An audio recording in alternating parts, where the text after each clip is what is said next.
I actually initially thought, of course, I love this piece. It should be taught in Music 30. But the more I've thought about and learned about the period itself and Rimsky-Korsakov's biography and The Mighty Handful, the more I've become convinced that although Scheherazade is absolutely an interesting example of Orientalism in Russian Romanticism, there obviously is very limited space in this class. And if we were going to add a piece from this era to the syllabus to discuss in detail, I actually think that a better choice would be one of Tchaikovsky's ballets.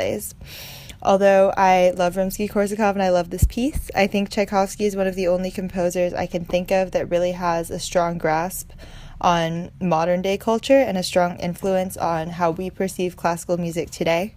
There also are scenes in The Nutcracker which depict the same kind of Orientalist themes and the same kinds of the ideas of folk tales and orchestral music where individual themes and instruments are reflecting images.